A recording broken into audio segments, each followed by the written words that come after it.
अब आवाज आएगी। नमस्कार। नमस्कार रमेश स्वामी जी।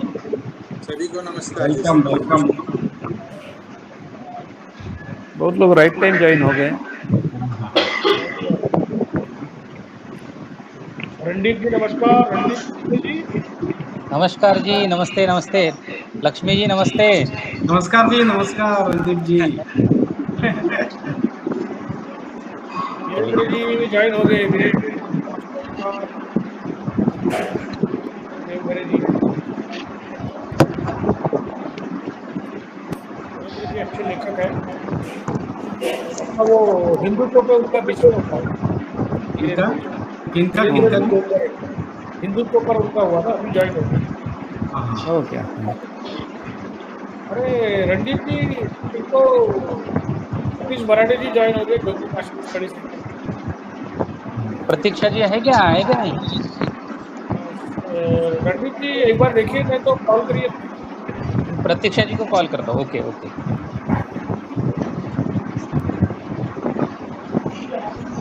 नारायण जी, ये अपना आज का ये रिकॉर्ड होगा क्या?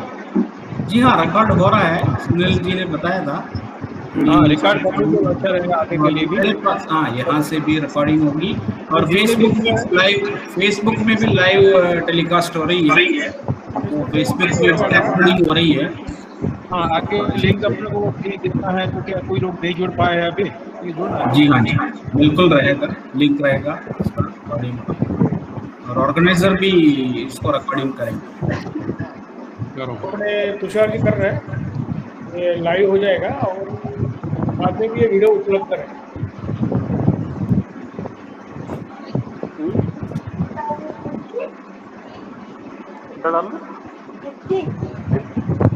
नितिन जी मिश्रा नमस्कार। नमस्कार। हाँ नमस्कार। हाँ ओके जी। हाँ नमस्कार नमस्कार सुनील जी, आपको 2-3 बार नमस्कार बोला, पहचान नहीं रहे।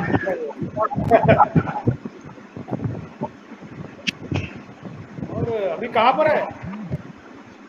अभी तो मैं गांव आया हूँ, अच्छा, तुरंत को आया। हाँ, अभी 3 को जाना है पूना में। पुणे में एक्चुअली एक मदर इन लॉ एक्सपायर कर गए, उनके लिए आना पड़ा। अरविंद बेगड़े जी ज्वाइन हो गए। अरविंद बेगड़े जी भी एक अच्छे चिंतक हैं।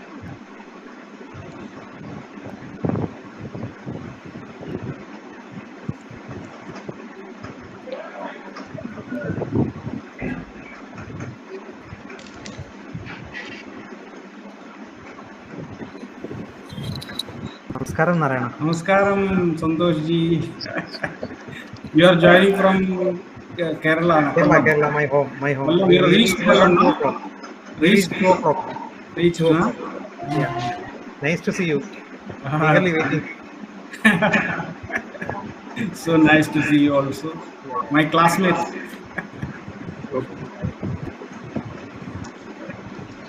हाँ प्रतीक्षा जी ज्वाइन कर लिए।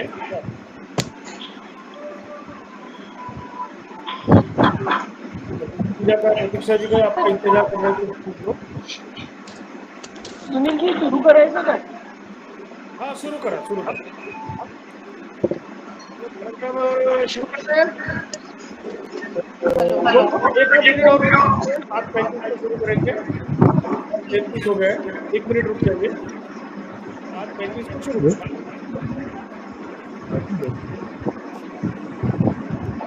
काबूलकर जी आपका चेहरा दिखाइए। तुषार काबूलकर मीडिया पर्सन कहाँ है?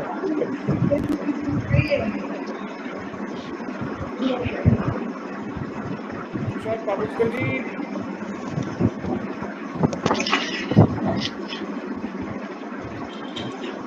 कृष्ण जी नमस्कार।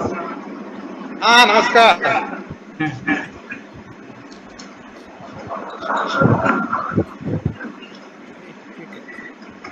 तुषार जी लगे अपने काम।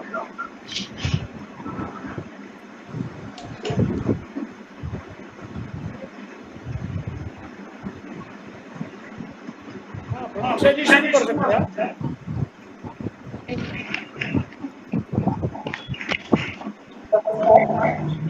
नहीं दे रहा। हाँ हाँ, आपका कैमरा ऑन करिए। हाँ, एक मिनट एक मिनट।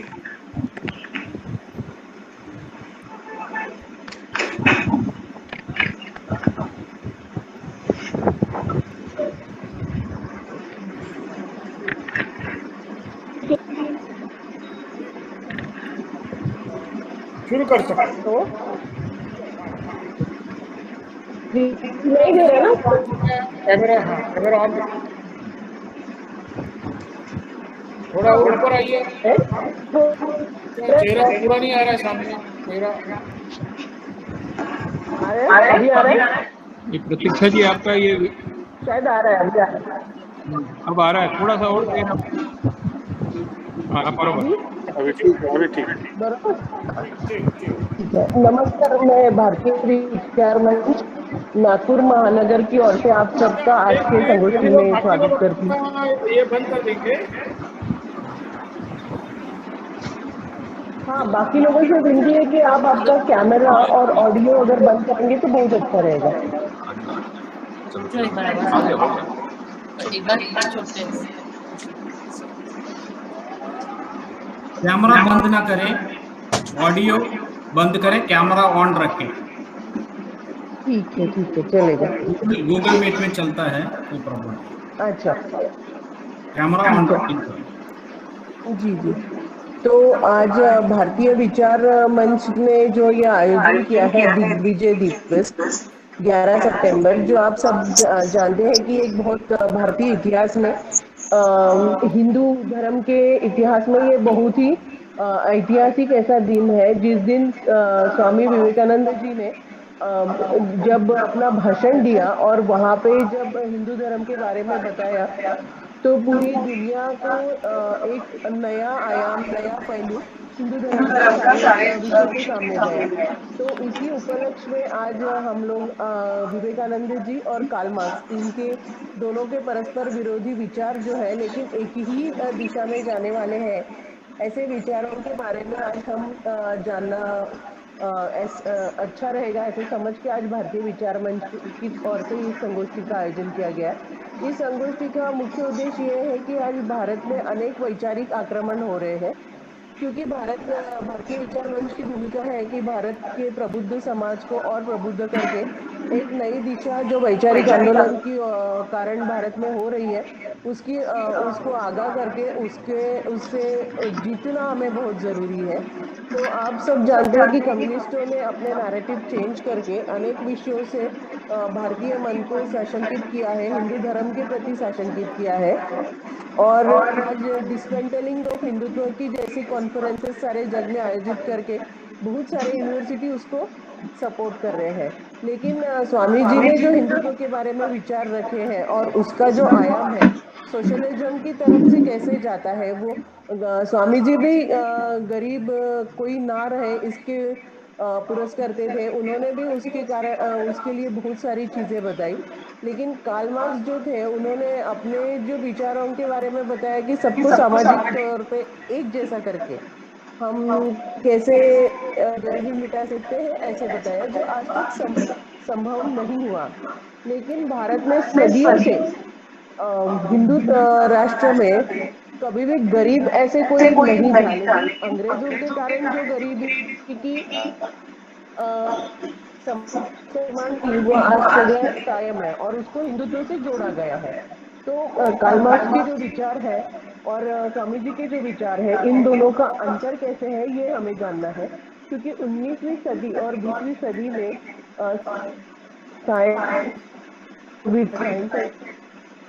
कैपिटलिज्म ये सब शब्द के कारण पूंजी करता या जमा करता या सामाजिक तौर पे प्रभाव पड़ा, उस सब के कारण ये दोनों के विचार आज बहुत जरूरी है, जानना जरूरी है। इसके कारण इसका आयोजन आज भारतीय विचार मंच की ओर से किया गया है। इसके मार्गदर्शक जो है ज्यादातर महानगर के जो कार्यक्रम होते हैं हमारे महानगर संयोजक श्री सुनील जी किटकरू के मार्गदर्शन में ही होते हैं, जो भारतीय विचार मंच के संयोजक है। ऐसे ही अभी उनको हाल ही में जो भारतीय विचार मंच का एक आयाम है विवेक विचार मंच करके, उसका विदर्भ का संयोजक करके नियुक्त किया गया है, इसलिए हम सभी की तरफ से सुनील जी का बहुत बहुत अभिनंदन। और मैं अभी रणदीप जी बिस्ले जी को आमंत्रित करती हूँ कि वो आज के हमारे जो प्रबुद्ध स्पीकर है ML नारायणन जी, उनका परिचय देके अभी सबको अवगत कराए, उनके बारे में अवगत कराए। देखिए, मैं आपको आमंत्रित करती हूँ। जी जी जी, धन्यवाद प्रतीक्षा जी। भारतीय विचार मंच नागपुर की ओर से सभी का स्वागत, सभी का बहुत बहुत अभिनंदन। इस कार्यक्रम में आप सम्मिलित हुए, बहुत बहुत धन्यवाद करते हैं। आज के इस स्वामी विवेकानंद जी, इनके दिग्विजय दिन, जो भारत का एक दिग्विजय दिन हम कहते हैं कि भारत के लिए गौरवमय दिन था, ऐसे इस उपलक्ष्य में वैसे ही आज के युग में और आज हमारे सामने ऐसे एक प्रबुद्ध वक्ता इस विषय पर, स्वामी विवेकानंद जी और मार्क्स, इस ये जो विषय है ये क्लिष्ट है, मार्क्स किसी को समझता ही नहीं। आज हम सर्वसामान्य लोगों को अगर पूछते हैं कि कार्ल मार्क्स के बारे में बताइए, तो वो बस एक बोलते हैं कि कम्युनिस्ट नेता, लेकिन उन्होंने क्या बताया और हमारे भारतीय जीवन में क्या बदलाव लाया, है ना, उस विषय ने, उस सब्जेक्ट ने कितनी अहमियत दिया, ये सारे विषय जो है ये सर्वसामान्य लोगों के परे है। ऐसे इस विषय पर प्रबुद्ध व्यक्ति ही बात कर सकता है, बोल सकता है, और ऐसे वक्ता हमारे साथ है, उनका मैं परिचय करा देता हूँ। आप है ML नारायणन जी। आप किसी रेलवे विभाग में आप अधिकारी के नाते आप कार्यरत है। उसके साथ साथ आप सुप्रसिद्ध लेखक भी है। आपकी जनरल नॉलेज और करंट अफेयर्स के ऊपर की जो बुक्स है, मैंने घर में जाकर प्रत्यक्ष रूप में देखा हूँ। आप एक प्रगल्भ ऐसे लेखक है, सामाजिक कार्यकर्ता है, बहुत बड़े ऐसे फिलोसोफर भी हो।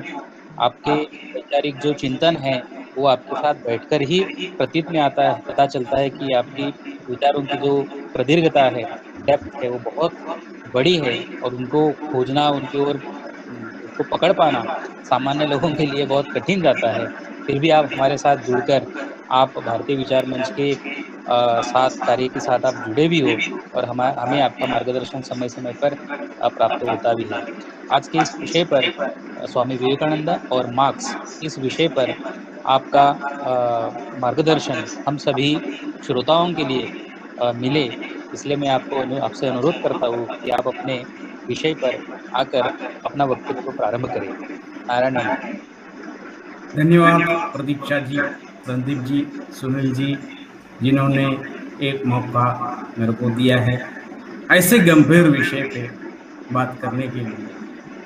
और आजकल गणेश चतुर्थी का दिन है, उस समय में भी समय निकाल के सब आए हैं, और गणेश चतुर्थी के इस पावन अवसर पर गणेश जी को स्मरण करके ही हम सारा कार्यक्रम करते हैं हिंदू पद्धति के अनुसार। इसलिए मैं गणेश वंदना करके इस प्रभाषण का शुरुआत करता हूँ। श्री गुरुभ्यो नमः। हरि ओम। गणानां त्वा गणपतिं हवामहे कपिं कपीनामुपमस्त्रपस्तभं ज्येष्ठराजं ब्रह्मणां ब्रह्मणस्पदान शृण्वन् ओदिभिस्वीदसादनम्। ओम श्री महागणपतये नमः। गणेश जी की हमारे लाइफ में बहुत बड़ा इम्पोर्टेंस है। हिंदू लाइफ में उनकी याद करके ही हम सारी सुबह कार्य शुरुआत करते हैं। तो आज हमारे बीच में बड़े बड़े महानुभाव भी आए हुए हैं, जिनको वेद के ऊपर, उपनिषद के ऊपर, संस्कृत के ऊपर बहुत बड़ा ज्ञान रहता होगा। इसलिए मैं शुरुआत में ही इस गंभीर विषय के ऊपर जो भी मैं बात करूंगा, उस पर कोई कमी या त्रुटि नजर आए तो कृपया मेरे को करेक्ट करें बाद में, लेक्चर के बाद। और कोई इस विषय पे डाउट हो किसी को, तो भी एक छोटा सा क्वेश्चन आंसर सेक्शन बाद में रख सकते हैं। मेरे को सुनील जी ने 40 मिनट का टाइम दिया है। मैं अपनी कोशिश पूरी करूंगा कि इस गंभीर विषय को सरलता से आम आदमी की समझ में आए ऐसा प्रस्तुत करने का प्रयास करूंगा। पहली बार स्वामी विवेकानंद और कार्ल मार्क्स। कई लोग पूछे मेरे से ऐसा क्यों नहीं है स्वामी विवेकानंद या कार्ल मार्क्स। अब देखिए किसी भी टाइटल को हम समझना चाहिए और या में कितना अंतर है। एंड और स्वामी विवेकानंद और कार्ल मार्क्स या स्वामी विवेकानंद एंड कार्ल मार्क्स। मेरे को जब सब्जेक्ट दिया गया स्वामी विवेकानंद और कार्ल मार्क्स, मैंने उसको चेंज किया स्वामी विवेकानंद एंड कार्ल मार्क्स। इसके पीछे कारण मैं बताऊंगा। स्वामी विवेकानंद जी हिंदू धर्म के, सनातन धर्म के प्रतीक हैं, प्रतिनिधित्व करते हैं। और कार्ल मार्क्स पाश्चात्य सभ्यता की भौतिकवाद को प्रतिनिधित्व करते हैं। तो अगर हम ये बोलें कि स्वामी विवेकानंद और कार्ल मार्क्स, हम बौद्धिकवाद को तिरस्कार करते हुए नजर आएंगे। भारतीय विचारधारा में बौद्धिकवाद का भी अपना एक स्थान है। बौद्धिकवाद कब गलत होता है या गलत समझते हैं? हिंदू धर्म में ये कहा गया है जैसे चतुर्विध पुरुषार्थ धर्मार्थ काम मोक्ष है, धर्म से कमाया हुआ बौद्धिक चीजें कोई गलत नहीं है। धर्म के रास्ते पे हम अगर बौद्धिकवाद को अपनाते हैं तो कोई गलत नहीं है। अधर्म के रास्ते पे अगर बौद्धिकवाद को हम अपनाते हैं तो हम समझते हैं कि हिंदू धर्म के विपरीत है। इसलिए भारतीय विचारधारा के representative Swami Vivekananda and Karl Marx. Karl Marx की बौद्धिकवाद क्या है? भारतीय विचारधारा में बौद्धिकवाद क्या है? और 3 कार्डिनल प्रिंसिपल्स ऑफ कम्युनिज्म, जिसके ऊपर भारतीय विचारधारा का क्या सोच है, ये समझना बहुत जरूरी है। आज के दिन में बहुत सारे यूथ को कार्ल मार्क्स के प्रतिनिधित्व करने वाले intellectual, so called intellectuals, liberals, जिसको हम आज बुद्धिजीवी कहते हैं, उनकी सोच को आगे बढ़ाने वाले मीडिया हमारी हिंदू जनों को, हिंदू के बंधुओं को, हिंदू बंधुओं को विचलित करने वाले, कंफ्यूज करने वाले ऐसी तत्वों को हमें परखना है, समझना है, उसकी अंतर डिफरेंस समझना है। भारतीय विचारधारा में बौद्धिकवाद का कितना स्थान है?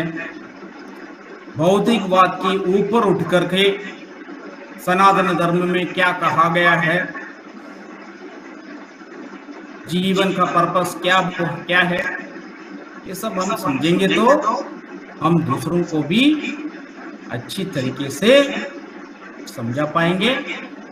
अगली जनरेशन को सनातन धर्म का महत्व हमें समझाना पड़ेगा। आगे आने वाले दिनों में सनातन धर्म की महत्व बढ़ने वाला है, इम्पोर्टेंस बढ़ने वाला है। इस स्थिति में हम अगर ना समझे तो हम दूसरों को नहीं समझा पाएंगे। Cardinal principles of communism, dialectical materialism, जो कम्युनिस्ट मैनिफेस्टो में कार्ल मार्क्स ने लिखा है। सबसे बड़ी बात यह है, स्वामी विवेकानंद जब 30 साल के थे तब चिकागो में अमेरिकन्स को एड्रेस किया, जिस वजह से स्वामी विवेकानंद को और भारतीय विचारधारा को हिंदू धर्म की पहचान दुनिया में हो पाई। वही कार्ल मार्क्स 30 साल में अपना कम्युनिस्ट मैनिफेस्टो का किताब लिखा। दोनों 30 साल के थे। स्वामी विवेकानंद 39 इयर्स में उनका स्वर्गवास हुआ। कार्ल मार्क्स 65 इयर्स तक रहे। ये क्यों कह रहा हूं? स्वामी विवेकानंद इतनी शॉर्ट पीरियड में उनका एक 8 वॉल्यूम की complete works of Swami Vivekananda 8 volume में भारतीय विद्या भवन की पब्लिकेशन है, पेपरबैक पब्लिकेशन, बहुत लो प्राइस्ड है। उतनी भाषण उन्होंने दिया है जिसकी संकलन है, और कम्युनिस्ट मैनिफेस्टो भी उसी पीरियड में 19th सेंचुरी में दोनों का प्रचार प्रसार हुआ। कम्युनिस्ट सोसाइटी की निर्माण करने निकले मार्क्सवादी लोग आज कहाँ हैं? आज कम्युनिज्म किस स्टेज पे है? क्यों इतना पतन कम्युनिज्म को हुआ? लेकिन हिंदू विचारधारा, हिंदू धर्म, being eternal principles of life, Sanatan Dharma always relevant, हमेशा प्रासंगिक रहेगा। इसमें कोई संदेह नहीं होना चाहिए। जैसे एक कहावत है, कम्युनिस्ट लोग भी बोलते हैं, अगर यंगस्टर रहते हुए, यंग होते हुए आप कम्युनिज्म नहीं जान पाए तो आप में कुछ कमी है, या कम्युनिस्ट ना बने तो आप में कुछ कमी है। लेकिन 50 साल के बाद, 50 आयु के बाद अगर आप कम्युनिस्ट रहे तो आप में कोई कमी नहीं। अच्छे से समझ लीजिए, during young age I was also attracted towards communism. So I could understand, see personally what is communism in action, know about communism from various practices in different parts of the communist countries. I was well aware of that. What happened today? Where are they? Why they dismantled themselves? On what ground? What was the reason for his fallback?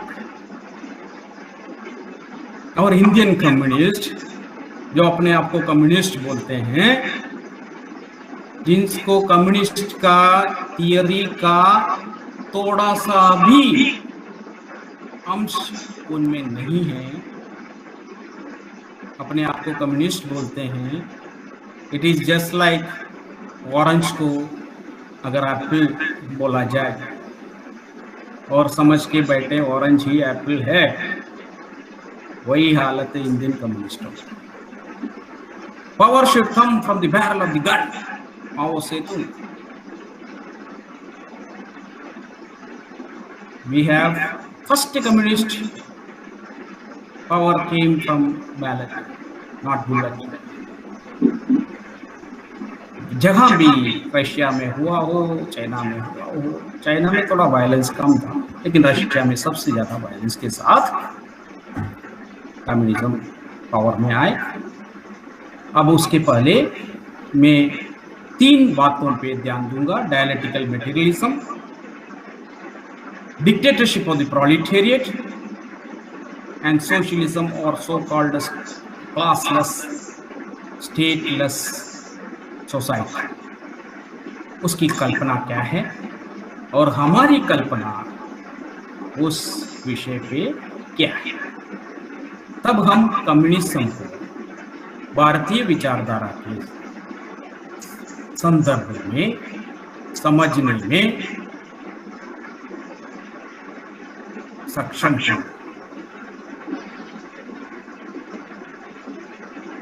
Dialectical materialism माने वैरुध्यात्मिक भौतिकवाद। हम भौतिकवाद के लिए जो उस time में 19th century में industrial revolution हो रहा था, साइंस एंड टेक का इवोल्यूशन हो रहा था, कॉलोनियलिज्म का बोलबाला था, तब उन्होंने बोला ये जो सारा जीवन हमारा है वो भौतिक चीजों के लिए, जो सेंसस माने अपनी आंख नाक या जो सेंसस है उसके परसेप्शन से लिमिटेड है। हम जो देखते हैं वही सही है। उस विषय में जब अपन सोचते हैं भारतीय विचारधारा का, क्या हमारी सेंशुअल प्लेजर ही सबसे ज्यादा प्लेजर है? भारतीय विचारधारा क्या है? हिंदू विचारधारा क्या है? हिंदू धर्म क्या बोलता है? एक ही धर्म है जिसने आत्मा के ऊपर रिसर्च किया हो। जिस देश में आत्मा शक्ति की पहचान किया हो, जिस देश ने आत्मशक्ति की पहचान किया हो, जिस देश में आत्मा की परिभाषा किया हो, आदि शंकराचार्य ने निर्वाण शतकम में आत्मा का डेफिनेशन दिया। आत्मा क्या होता? चिदानंद रूपम शिवोहम शिवोहम। उन्होंने 9 साल में आत्मा की पहचान बताया, आप कौन हो? आदि शंकराचार्य निर्वाण शतकम के थ्रू अपने आप को बताता है, मैं आत्मा हूं, मैं शरीर नहीं हूं। लेकिन बौद्धिकवाद में शरीर से होने वाली सारी चीजों को इंपॉर्टेंस दिया है, चाहे शरीर के प्रयत्न का, that is what is called surplus value theory. Labour काम करता है और उसका सारा प्रॉफिट कैपिटलिस्ट लोग लेके जाते हैं, हमारे पास कुछ नहीं बचता, हम काम कर करके मरेंगे, हमारे को देखने वाला कोई नहीं। Surplus value theory, surplus labour value theory, surplus value. उनकी जो सरप्लस है, हम लेबर करते हैं 8 घंटे 12 घंटे, जिसमें से प्रॉफिट मिलता है मालिक को, उसमें से थोड़ा सा हमारे को देता, बाकी सब लेके, इसलिए वो बड़ा हो। तो भौतिक चीजों, अगर कम्युनिज्म की डेफिनेशन किया जाए, आजकल विद्वानों को डेफिनेशन चाहिए ना, मेरे हिसाब से कम्युनिज्म को डेफिनेशन ये हो सकता है, communism is the history of economic evolution and its impact on society. It's an economic theory basically. Communism is an economic theory with a sectarian outlook. कि कौन है वो कैपिटलिस्ट, कौन है लेबर क्लास, उनके बीच में क्लैश और dictatorship of the proletariat, poor class का डिक्टेटरशिप हो, पावर में आए through any means, चाहे end justifies the means. Communist अपना अगर लक्ष्य मार्ग को तय करता है, मार्ग कुछ भी हो, लक्ष्य अगर ठीक है तो हम कोई भी मार्ग अपना सकते हैं. end justifies the means. अगर एग्जाम में मेरे को 100 आउट ऑफ 100 मिलना है तो मैं कॉपी कर सकता हूँ. अगर इलेक्शन में मेरे को जीतना है, कोई भी मैल प्रैक्टिस मैं कर सकता हूँ. कम्युनिस्ट यही सोच, communist and justifies the means. अगर आम आदमी की जनता का, आम आदमी की पुअर क्लास का पावर हो, उसके लिए कुछ भी रास्ता अपना सकते हैं, वायलेंस इंक्लूडिंग. तो वायलेंस को बहुत बड़ा महत्व दिया गया है और they want to create a stateless, classless world. ना कोई स्टेट रहेगा, ना क्लास रहेगा, only dictatorship of the proletariat. फिर synthesis, anti synthesis, so many चीज इधर है, वो तो मैं उस पर नहीं जाऊंगा. हिंदू विचारधारा की पर हम बात करेंगे. स्वामी विवेकानंद की अगर बात करें या हिंदू विचारधारा की बात करें तो मैं एक 3 कहानियों की द्वारा मैं आपको समझा सकता हूं कि आत्मा का इम्पोर्टेंस क्या है. हम जो है पूजा पाठ को ही धर्म समझ बैठे हैं. हमने आज पूजा पाठ कर लिया तो हमें सब कुछ मिलना चाहिए. क्या चाहिए मिलना? बौद्धिक चीजें. क्या कामना करते हैं? बौद्धिक चीजों. भगवान से क्या मांगते हैं गणेश पूजा में? मेरा प्रमोशन हो, मेरा धन लक्ष्मी आए, या मेरा बेटी की शादी हो. इस तरह की हमारी सारी मांगे रहती है. लेकिन भारतीय विचारधारा में या हिंदू धर्म में धर्म का इम्पोर्टेंस, सत्यम वद धर्मम चरा, धर्म के मार्ग में चलने की बात है. और आत्मा का जो परिभाषा भारत हिंदू धर्म में है, किसी और धर्म में आप देख ही नहीं सकते. 3 इंसिडेंट्स में बता. एक छतरपुर मंदिर है, महरौली से 4 किलोमीटर. महरौली जो है कुतुब मीनार दिल्ली में है, वहां से 4 किलोमीटर जाके छतरपुर मंदिर है.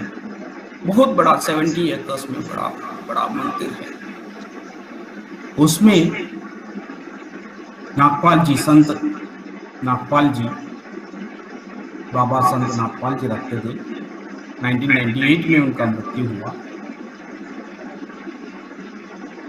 1996 में मैं उनको मिला था. उनका एक स्पेशलिटी ये था,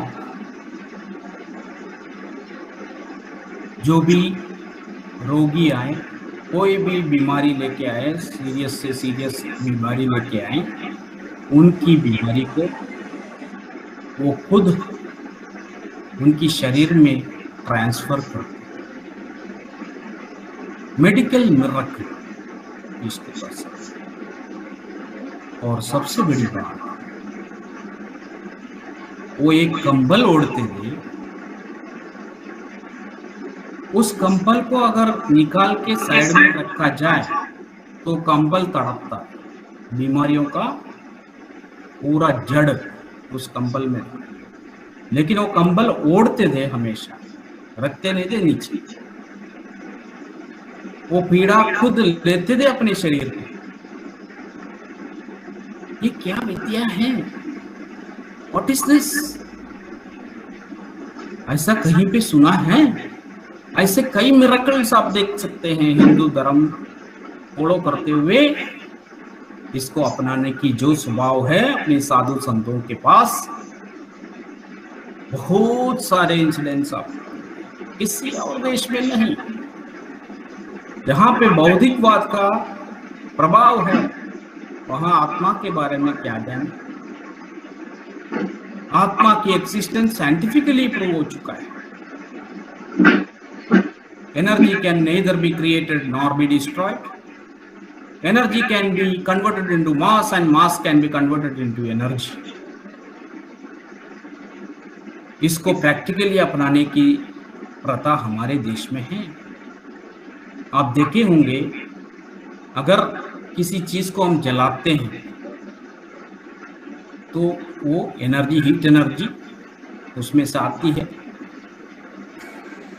जैसे अपन पानी को उबालते हैं तो सॉलिडिफाइड उसको तीनों गैसियस एंड अदर फॉर्म्स उसको कन्वर्ट किया जाता है। So energy can be converted, one energy can be converted to another, even in converted into mass. तो इस सिद्धांत को अपनी आत्मा और शरीर में प्रैक्टिस करते हुए कहीं पे भी आत्मी प्रत्यक्ष अप्रत्यक्ष हो सकता है।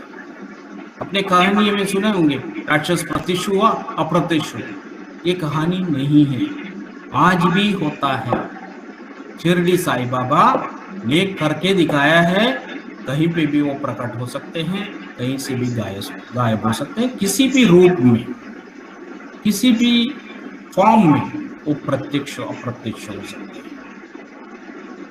एक इंसिडेंट ये है।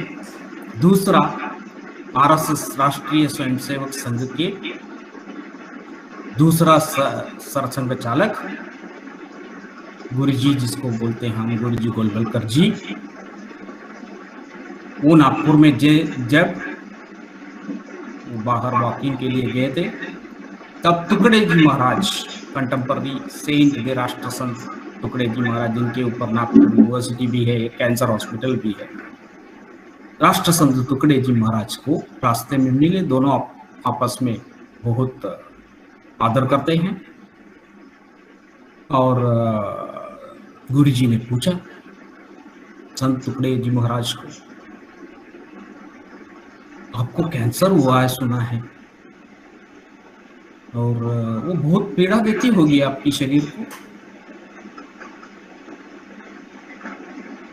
और आप कैसे हंसते रहते हैं?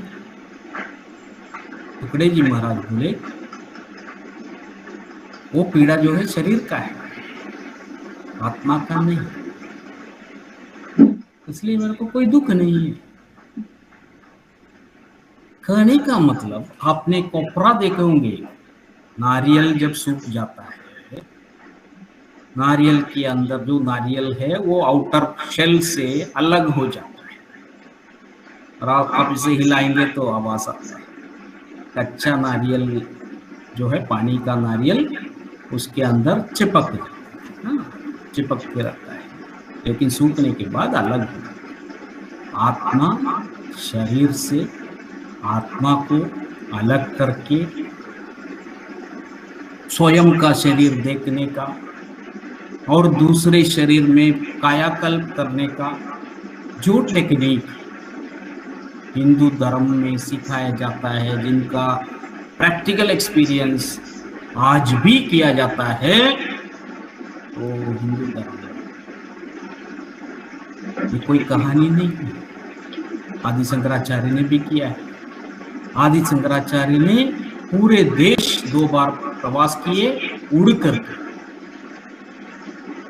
पैदल चलते नहीं,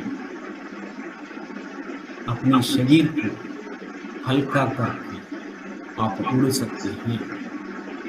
कोई एक्सटर्नल टूल्स की जरूरत नहीं। क्या मॉडर्न साइंस बिना टूल्स के, बिना इंस्ट्रूमेंट्स के कुछ कर सकता है? मॉडर्न साइंस अभी भी बहुत पीछे है, हजारों साल पीछे है। तीसरा जो इंसिडेंट है वो है एक अहोरी संत का। ब्रिटिश जमाने में कलकत्ता के पास एक जगह पे एक अहोरी संत को ब्रिटिश जज के सामने पेश किया जाता है। ये अहोरी तंत्र करते हैं और इस गांव में बहुत सारी अनहोनी होती है, इसके वजह से ऐसा करके उसके ऊपर चार्जेस लगाया जाता है। ब्रिटिश जज उनको ट्राई करते हैं, पूछते हैं ऐसा क्या करते हो, स्मशान घाट में जाके रात को मिडनाइट में क्या करते हो और क्या कर सकते हैं आप, इस ऐसा क्यों करते हो? तो उन्होंने बोला मेरी आत्मा को मैं अलग करके कहीं से भी कहीं पे भी ट्रैवल करके जहां से जो लाना है वो ला सकता हूं, उतना मेरे पास टेक्निक है। तो जज को थोड़ा सा अचंभा रह गया। उन्होंने पूछा तो ठीक है, मेरे गांव में जो लंदन के पास है, ब्रिटिश कंट्री में है, वहां पे बहुत बड़ा भीषण आग लगी है। क्या मेरे घर में लगी है या मेरे बच्चे और वाइफ सेफ है ये मालूम नहीं है मुझे, क्योंकि उस टाइम में इतना कम्युनिकेशन नहीं। तो बोले आप इसके बारे में पता करके ला सकते हो? यस, संत ने बोला, उस अहोरी संत ने बोला मैं कर सकता हूँ, मेरे को एक कमरे में ताला लगा के बिठा दो, मैं जब बोलूंगा तब खोल।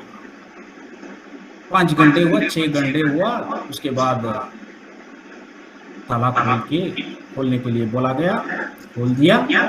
वो अहोरी संत एक लेटर पकड़ाता है। उस लेटर में ये लिखा है कि यहाँ पे जो भीषण आग हुआ था और हम बाल बच गए, हम दोनों, हमारी बच्चे और मैं सेफ साइड में हूँ, सेफ हूँ, आप कैसे हैं सर के एक लेटर लिख के उसमें साइन देकर पहचान लिया, उसकी पत्नी की साइन दी।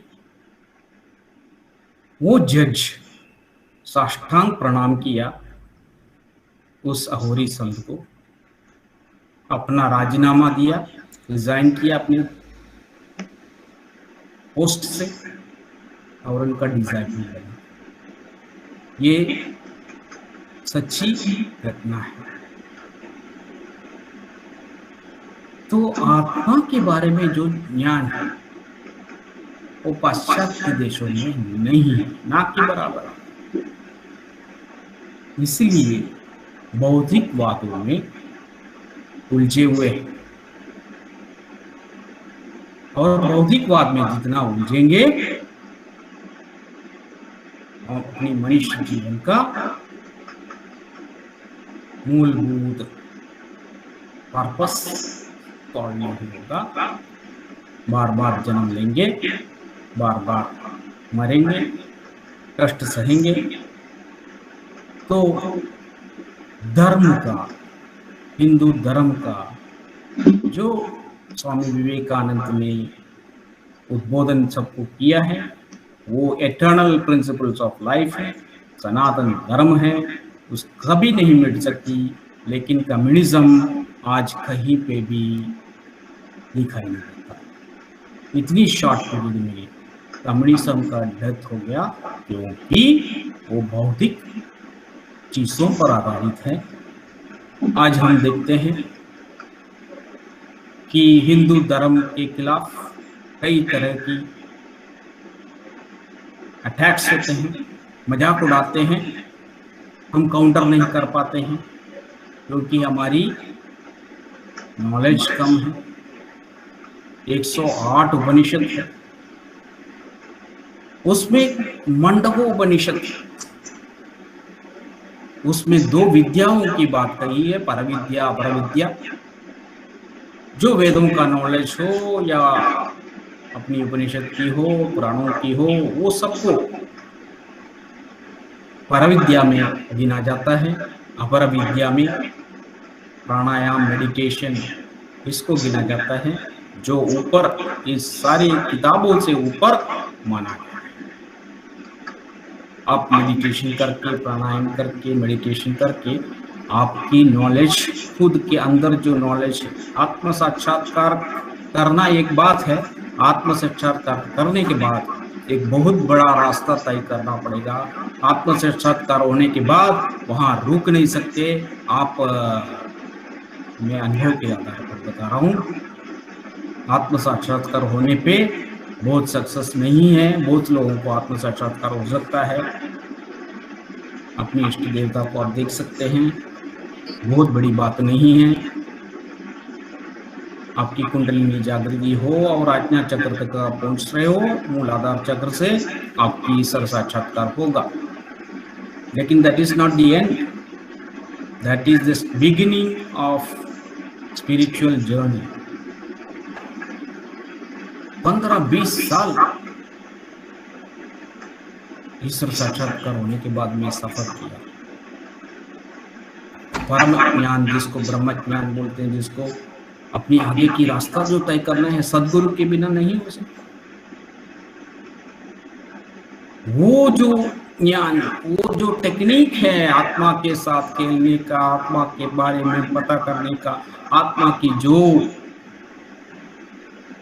विशिष्टताएं हैं जिनके बारे में जानने का, इसका प्रयोग कहाँ हो सकता है। इवन मिलिट्री में आजकल होने लग गया है, आपकी पुलिस में होने लग गया है। पुलिस में भी मेडिटेशन की बात चल रही है, ताकि कैसे डिफेंसिव हम खेल सकते हैं। मेडिटेशन के थ्रू हम कैसे चीज़ों को कंट्रोल किया जा सकता है, विचारधाराओं को कैसे रोक सकते हैं, कैसे विचारधाराओं में चेंजेस ला सकते हैं, माइंड को कैसे चेंज किया जा सकता है, ऐसी रिसर्च अभी भी चल रही है, जो मेडिटेशन के द्वारा संभव हो सकता है। तो विचारधाराओं को बदलने का, गलत विचारधाराओं को रोकने का प्रयास भारतीय विचार मंच के द्वारा और कई अदर ऑर्गेनाइजेशन के द्वारा हमें करनी चाहिए। असली विचारधाराओं को प्रॉपर गाइडेंस के साथ अपने बच्चों को हमें देने की आवश्यकता है, नहीं तो रास्ते से वो भटक जाएंगे। भटकने से हमारी संस्कृति का, हमारी हिंदू संस्कृति का पतन बहुत दूर नहीं। हम समझें हिंदू धर्म को और बच्चों को भी समझाएं, यूथ को समझाएं, इसकी व्यापक दृष्टिकोण और प्रैक्टिकल एस्पेक्ट्स ऑफ हिंदू धर्म जब तक हम साक्षात्कार नहीं करेंगे, हम अपनाएंगे नहीं, अपन समझेंगे नहीं, हम समझाएंगे नहीं, तो ऐसे कम्युनिस्ट लोग या उस तरह की बौद्धिक विचारधाराओं का अटैक अपने यूथ पर होती रहेगी और अपने यूथ गलत रास्ते पे भटकते रहेंगे, जो हमारे देश के लिए, संस्कृति के लिए हानिकारक है। इसलिए भारतीय विचार मंच जैसे मंच अपने को, दूसरों को भारतीय संस्कृति का पहचान समझाने में, उसकी अद्भुत विचारधारा का अनुभव कराने में सक्षम है। इसको कहते हुए मैं अपनी छोटी सी प्रभाषण समाप्त करता हूँ। धन्यवाद।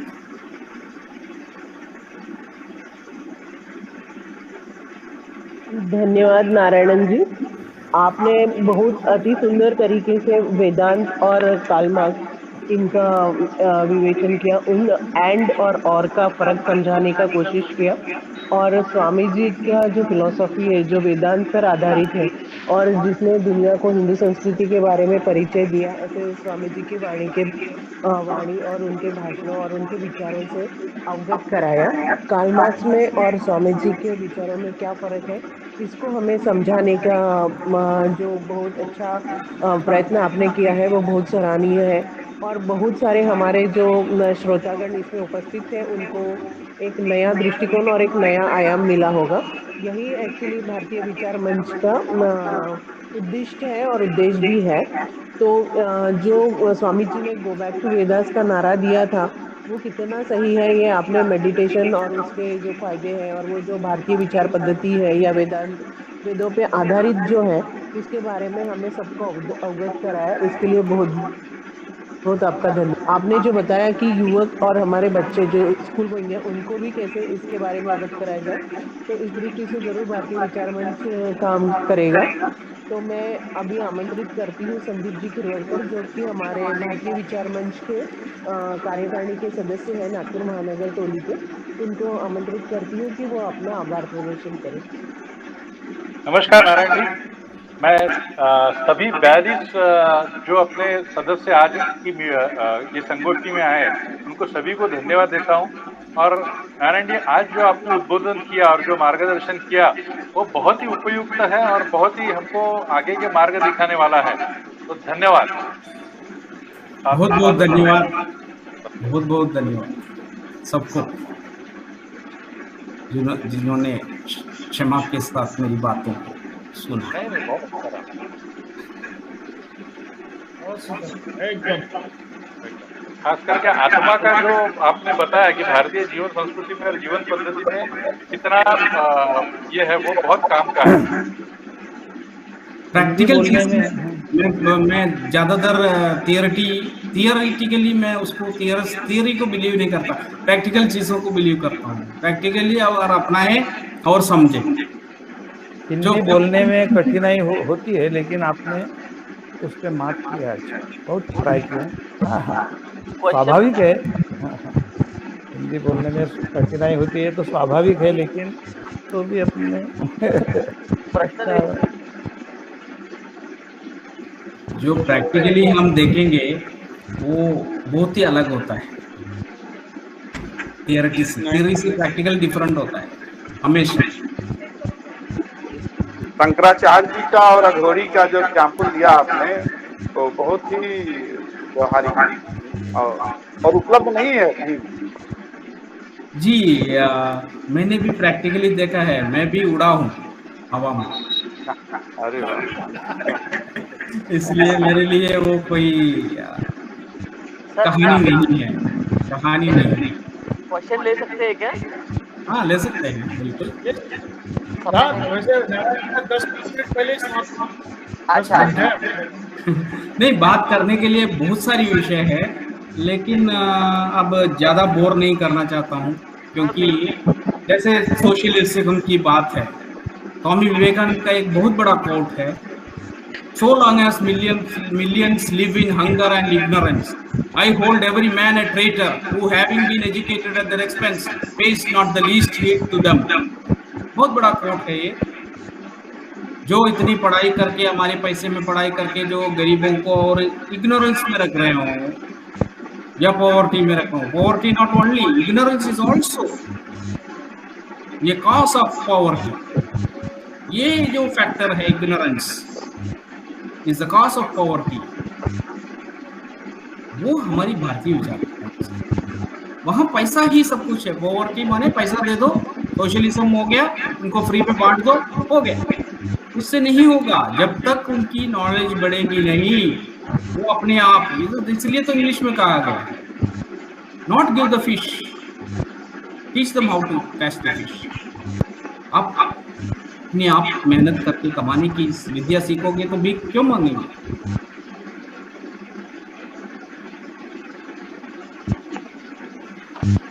नारायण जी, एक क्वेश्चन था मेरा वाला। हाँ, ये आपने जो बताया है कि मंडव उपनिषद जो है कि 2 विद्या है, थोड़ा सा उसके बारे में नहीं, मंडव उपनिषद में पर विद्या अपर विद्या करके 2 बोला गया है। अब जैसे लोग समझते हैं ना परविद्या नीचे स्तर के हैं, नहीं। परविद्या वेद पुराण और जो भी अपनी किताबों में लिखी हुई चीजें, उसको परविद्या समझ लीजिए। जो आप अपनी आंखों से या अपने सेंसेस से फील करते हैं, उसको परविद्या, जो किताबों में से लिखा है, हमने पढ़ा है। अब आत्मा की बात, हम किताबों में पढ़ा है आत्मा है, इसलिए हम क्या बोलेंगे आत्मा के बारे में। तो परविद्या उतना ही लेवल के हैं जो अपनी नॉलेज पहुंचते हैं। किताबों में जो लिखी है वो अपना बोलते हैं, हम शास्त्रों में ऐसा लिखा है, उसका वर्णन करते हैं, उसका एक्सप्लेनेशन करते हैं। आत्मा का जब आप महसूस करेंगे आत्मा क्या है,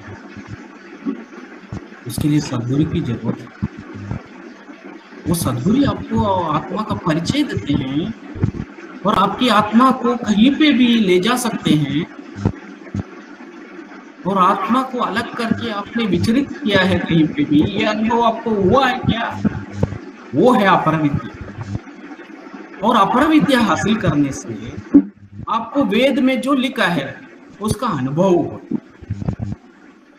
इसलिए अपर विद्या ज्यादा महत्वपूर्ण है। चाहे आपने 1008 उपनिषद भी ज्ञान कर लिया, पढ़ लिया, भगवत गीता पूरा पढ़ लिया और स्टैंड बाय स्टैंड आप बोल सकते हैं, स्टैंसा बाय स्टैंसा। परविद्या में कोई महत्व नहीं जब तक आपकी अपनी अनुभव ना हो, अनुभूति ना हो, आप आत्मा के बारे में बोल नहीं सकते। बोलना जो है it is only bookish knowledge. हमारे एक गुरुजी हैं मेरा, जिन्होंने मुझे ये विद्या सिखाई, शिव कृपान गुजरात मेडिटेशन का टेक्निक्स, मेडिटेशन का पर्पस सिखाया, मेडिटेशन से क्या क्या कर सकते हैं और करके दिखाया, मेरे से करवा के दिखाया। इससे अनुभूति है मुझे, जो परविद्या नहीं है, अपरविद्या। इसलिए मैं कभी भी किसी के साथ किसी विषय पर, आध्यात्मिक विषय पर बात कर सकता हूँ, not based on the bookish knowledge. I do not know Sanskrit. I do not know any scriptures. पूजा पद्धति भी मुझे मालूम नहीं है कैसे करना। ईश्वर साक्षात्कार भी हुई बिना पूजा पद्धति, लेकिन उससे नहीं होता। ईश्वर साक्षात्कार बहुत लोगों को होता है, कुंडलिनी जागृति अगर होता है, मूलाधार से अगर आज्ञा चक्र में आते हैं तो ईश्वर साक्षात्कार हो जाता है। बहुत सारे होते हैं। अभी नमाज पढ़ते हैं, मैं बताता हूँ मुस्लिम्स इतनी पावरफुल क्यों होते हैं। जो वो 5 बार नमाज पढ़ते हैं ना, उनका मूला चक्र जो नमाज पढ़ने की सूर्य नमस्कार में जैसा है, वैसा अगर नमाज पढ़ते हैं 5 बार तो मूलाधार चक्र जागृत हो जाता है और आज्ञा चक्र तक जल्दी पहुंच सकते हैं। तो पूजा पाठ करते हो, किसी भी तरह फुटबॉल खेल के भी आप ईश्वर प्राप्ति कर सकते हैं, ऐसा बोला है विवेकानंद। Your sincerity. लेकिन आज्ञा चक्र में पहुंच गए और ईश्वर साक्षात्कार हो गया, उसके बाद प्रॉब्लम शुरू, बहुत सारी प्रॉब्लम शुरू।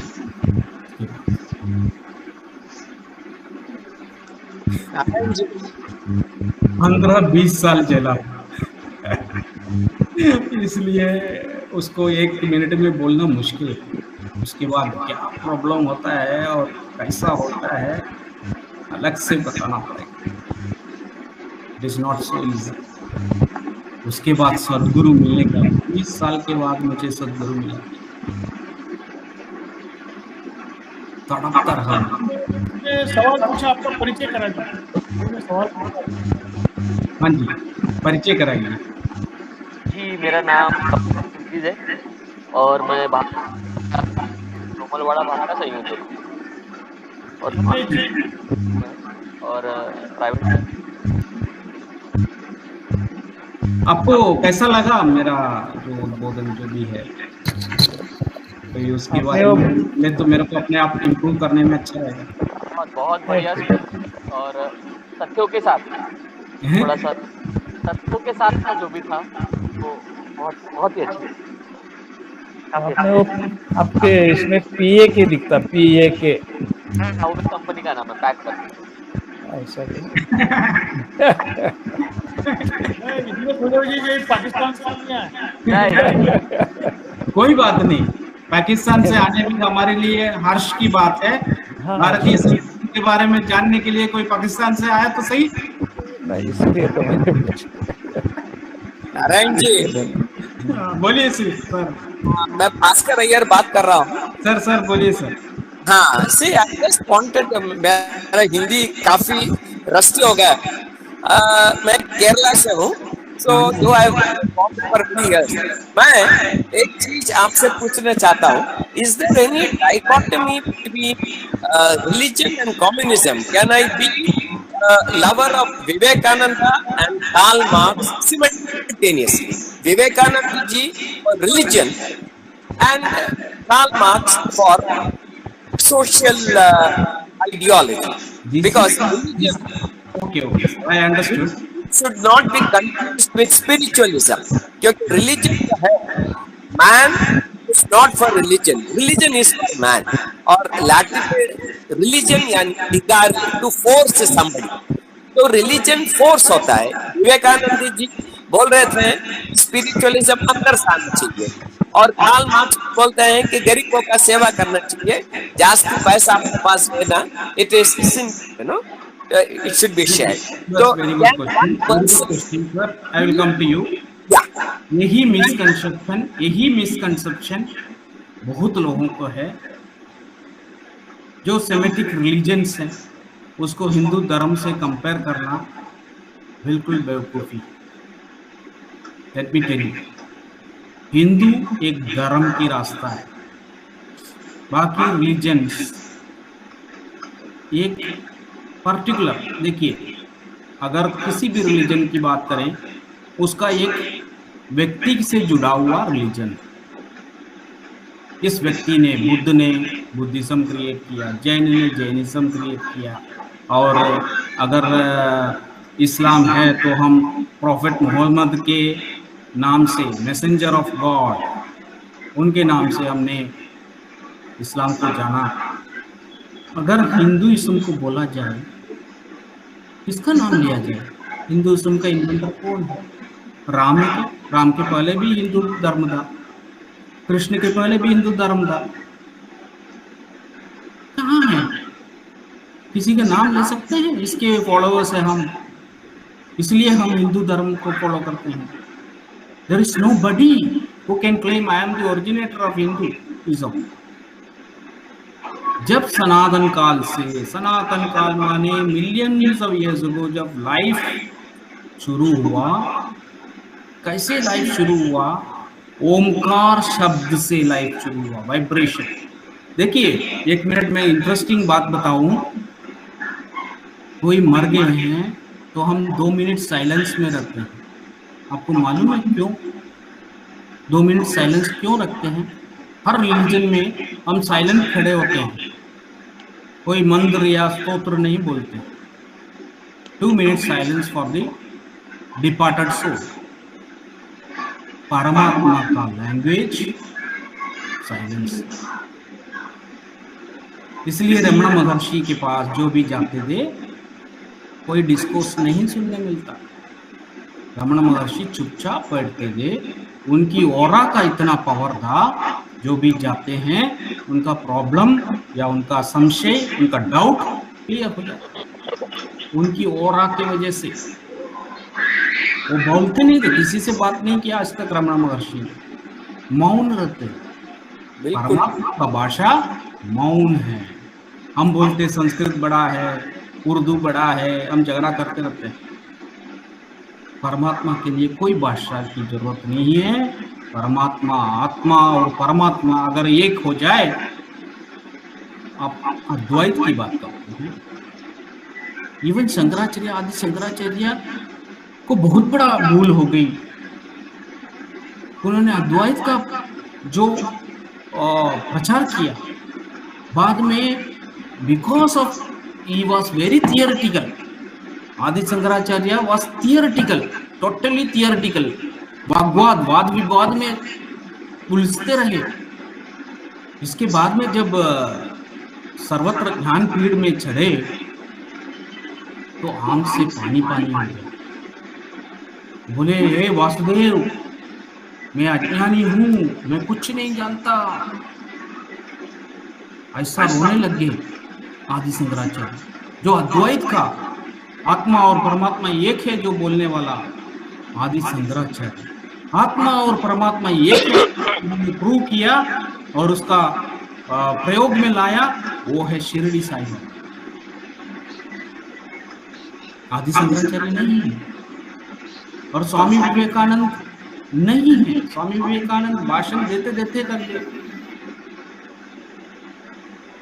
भाषण से किसी को कोई समझा नहीं सकते unless until you experience the परमात्मा for yourself। बिल्कुल ठीक है। Because there is a saying that a wise man once said nothing।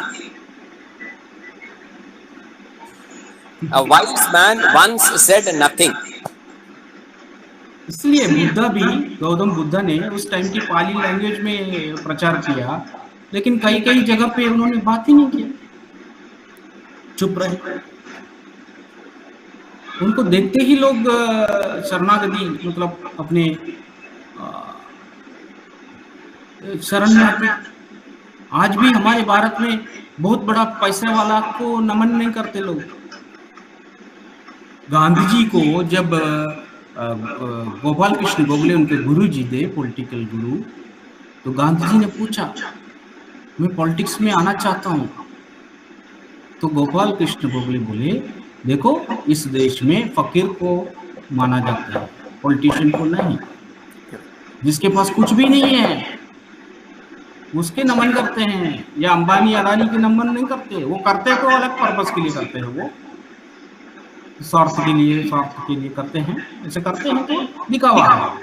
लेकिन मन के अंदर से किसी को रेस्पेक्ट अगर मिलती है तो स्पिरिचुअल आत्मा की मिलती है, जिसके पास कुछ भी ना हो। सिर्फ लंगोटी पहनते थे, वो भी फटा हुआ, रमण महर्षि। कोई बहुत बड़ा आश्रम नहीं है उनके पास, करोड़ों के आश्रम नहीं है। बहुत मुश्किल है spiritual path. It is not so easy. Never think it is very easy. बहुत कठिन है, बहुत कठिन है। हर रास्ते पर, हर पल पे आपको एक एग्जाम मिलता है, टेस्ट पेपर मिलता है। कैसे सॉल्व करोगे? कोई नहीं है आपके पास बताने के लिए। ये है syllabus. Without syllabus you will get a paper. You have to solve it practically. You have to solve it practically. You have to solve it. कोई बताने के लिए नहीं आएगा क्या करना है। Such difficult path is spiritual path.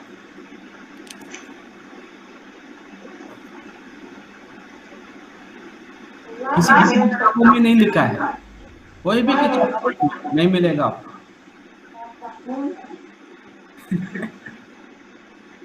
आत्मा का अनुभव करने के लिए अपने से डिटैच कैसे करें?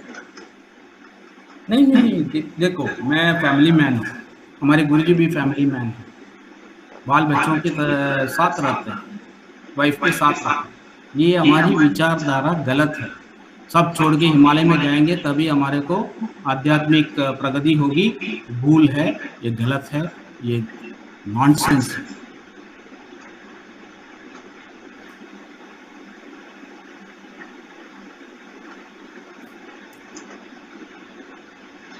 ठीक है जी, अकेले मिलेंगे फिर बात करेंगे बहुत सारी विषयों पे, प्रैक्टिकल एस्पेक्ट्स में। जरूर। बहुत बहुत धन्यवाद। बहुत बहुत धन्यवाद। सुनील जी रिकॉर्डिंग डाल दीजिएगा। हाँ जी, रिकॉर्डिंग उन्होंने किया होगा ना, 1 घंटा हो गया। हाँ हाँ, रिकॉर्डिंग जो है संतोष जी क्या बोलते हैं? Santosh ji. Very good. I was listening to everything, and in my thought, Hinduism is like an ocean, whereas all the Semitic religions are the ships sailing through the ocean. Very simple. To put it simple. Very nice analogy. Thank you. Nice analysis. It was very nice, Narayan ji. Very I was nice. listening to the whole speech and Very edifying, Narayan ji. Very. Thank you. Narayan ji, विद्वान लोग बैठे हैं, फिर भी मैं सोच रहा था कैसे बोलूं, क्योंकि मेरे को कोई भी किताब का ज्ञान नहीं है। मैं क्या बोलूं, किसी किताब का ज्ञान नहीं है। और विषय ऐसा दिया है कि जिसको जस्टिफाई करना बहुत मुश्किल था।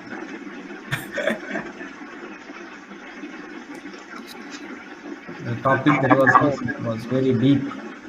wisdom is बहुत अच्छी तरह से प्रस्तुत किया और सबके शंकाओं का भी बहुत अच्छी तरह से आपने समाधान किया। और Very सबको तो आप इसके लिए धन्यवाद देना चाहिए आपको। बहुत बहुत बहुत धन्यवाद। Thank you, sir. Thank you very much.